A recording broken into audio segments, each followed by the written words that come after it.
25-26 시즌 여름 이적 시장에서도 많은 선수들이 팀을 이적하면서 거액의 돈이 오고 가는 일이 빈번했는데, 오늘은 25-26 시즌 이적료 탑10 선수들에 대해 영상을 두 차례에 걸쳐 알아보겠습니다. 그럼 지금 바로 시작합니다. 먼저 이적료 10위를 기록한 루이스 디아스입니다. 리버풀의 입장에서는 놀라웠던 여름 이적 시장 지출의 결과물로 리버풀은 FSG에 의해 매우 잘 운영되고 있어 수익성 및 지속 가능성 규정에 대한 걱정이 전혀 없는 상황인데, 이는 에키티케와 비르츠 같은 선수들에게 많은 돈을 쏟아부었음에도 불구하고 리버풀이 어떠한 재정적 위험에도 처하지 않았음을 의미합니다. 그리고 이사까지 영입을 하게 됨으로써 디아스를 판매하는 것은 경제적으로나 스포츠적으로나 이치에 맞았죠.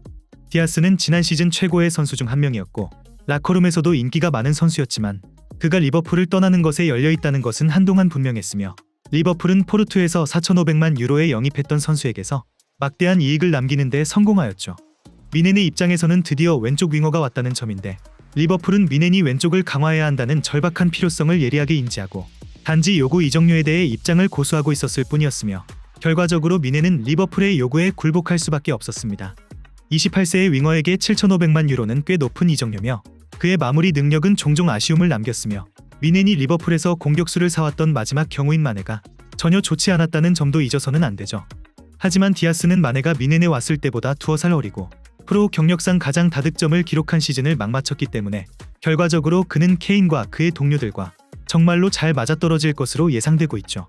디아스의 입장에서는 그가 원했던 새로운 도전으로 그동안 그는 안필드에서의 시간을 즐겼지만 이적에 열려있다는 점을 분명히 하였고, 이것은 의심할 여지 없이 디아스와 그의 가족이 바라던 결과이며, 그들은 최고의 조건으로 리버풀을 떠나게 되었습니다. 결과적으로 그는 구단의 축복을 받으며 떠나고 이제 그의 커리어에 있을 또 다른 흥미진진한 경험을 기대할 수 있게 되었죠. 다음 이적료 9위를 기록한 마르틴 수비멘디입니다. 소시에다드의 입장에서는 피할 수 없는 이별로 지난 여름부터 수비멘디를 잔류시키려고 노력했으나 이번 여름에는 결국 실패하면서 그의 이탈은 라리가 11위로 시즌을 마친 팀에게 좋은 소식일 리 없지만, 유소년 아카데미를 통해 성장한 선수에게서 순수익만을 남겼다는 사실에서 어느 정도 위안을 얻을 수 있었죠. 아스날의 입장에서는 파티의 이탈을 고려하면 적절한 영입이며, 이적료 또한 꽤나 합리적이었습니다. 수비멘디가 유로 2024 무대에서 증명했듯이 그는 오늘날 최고의 6번 미드필더 중 한 명이며, 레알의 구애를 받기도 했다는 점을 고려하면 더욱 그렇죠. 수비멘디의 입장에서는 선수로서 자신을 한 단계 성장시키기 위해서 뒤늦게 프리미어리그행을 결정하였습니다. 그는 에미레이츠 스타디움에서 아르테타 감독과 전 소시에다드 출신 웨데고로와 메리노와 함께 잘 적응할 것으로 보이기에 아스날이 마침내 우승이라는 결승선을 넘는데 큰 역할을 할 것으로 예상됩니다. 다음 이적료 8위를 기록한 마테우스 쿠냐입니다. 울브스의 입장에서는 의심할 여지 없이 실망스러운 이별로 쿠냐는 2022년 울브스에 합류한 이래 울브스 공격의 핵심적인 역할을 해온 선수였습니다. 하지만 그의 경기력을 고려할 때 언젠가는 팀을 떠날 가능성이 높아 보였고, 상당히 높은 바이아웃 조항 덕분에 3,500만 파운드에 영입했던 선수에게서 상당한 이익을 남기게 되었죠.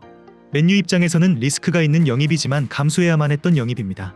현재 맨유는 더 이상 최고의 선수들에게 가장 매력적인 행선지가 아닌데, 경기장은 점차 허물어져 가고 구단주들은 혐오스러우며 팬들은 반발하고 팀은 끔찍한 상황에 이르렀기 때문입니다. 이는 토트넘에게 당한 굴욕적인 패배로 절정에 달했고, 그 결과 맨유는 이번 시즌 유럽 대항전에도 나가지 못하게 되었죠. 그러한 상황을 고려해보면 PL에서 핫한 공격수로 평가받던 쿠냐를 영입한 것은 잘한 일이며, 물론 쿠냐의 욱하는 성질과 울브스로 오기 전에 아틀레티코 마드리드에서 실패했다는 사실에 대한 우려가 존재하지만, 그는 맨유에서 두 팔 벌려 환영받는 선수가 되었죠.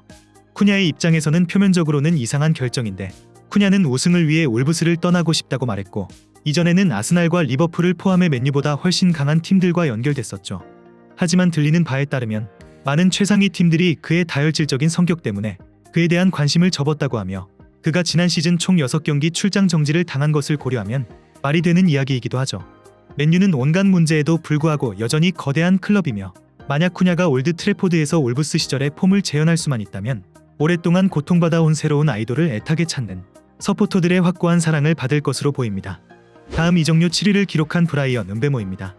브렌트포드의 입장에서는 자신들의 입장을 고수한 것에 대해 정당한 보상을 받았다고 볼 수 있는데, 맨유는 이적 시장 초반 음베모에게 4,500만 파운드를 제안했지만 브렌트포드는 이를 거들떠보지도 않았고 그럴만했죠. 그들은 선수를 팔아야 한다는 압박도 없었고, 맨유가 자신들의 요구액을 맞춰줄 수밖에 없다는 것을 알고 있었기 때문에 결과적으로 브렌트포드는 계약 기간이 1년밖에 남지 않은 선수에게서 믿을 수 없는 금액을 챙기게 되었습니다.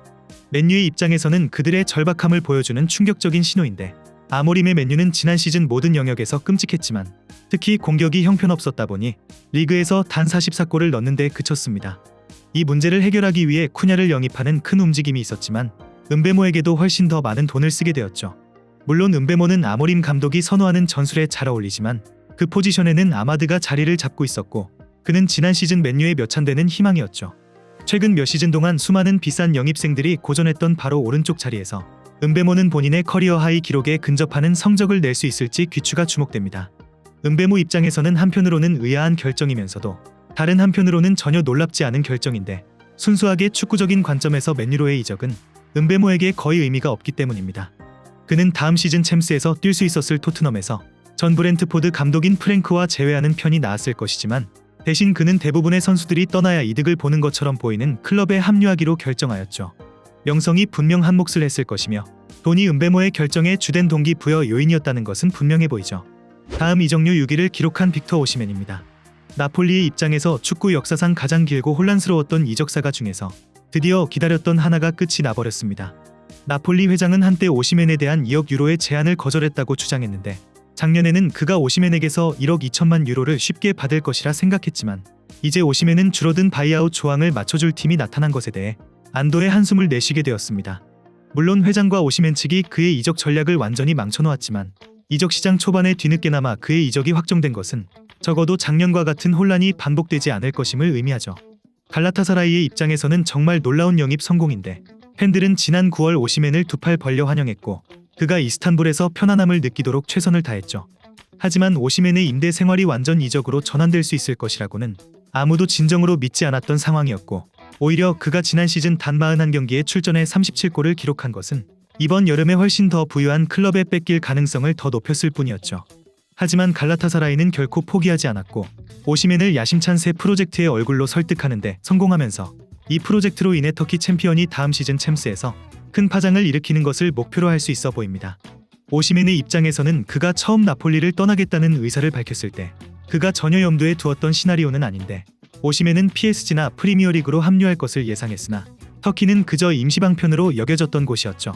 하지만 다른 클럽들이 별다른 관심을 보이지 않았고 어찌저찌 터키로 완전 이적을 하게 된 오시멘은 현재 갈라타사라이 홈구장에서 신처럼 대우받고 있지만, 그가 자신의 탐욕스러운 죽음 욕으로 유럽 엘리트 클럽으로의 갈 수 있는 희망을 스스로 망쳐버렸다는 느낌을 지우기는 매우 어려워 보입니다. 이렇게 지금까지 25-26 시즌 이적료 10위부터 6위까지 알아보았는데, 다음 영상에서는 이어서 5위부터 1위까지 알아보도록 하겠습니다. 그럼 이번 영상은 여기서 마치며 지금까지 에띵이었습니다.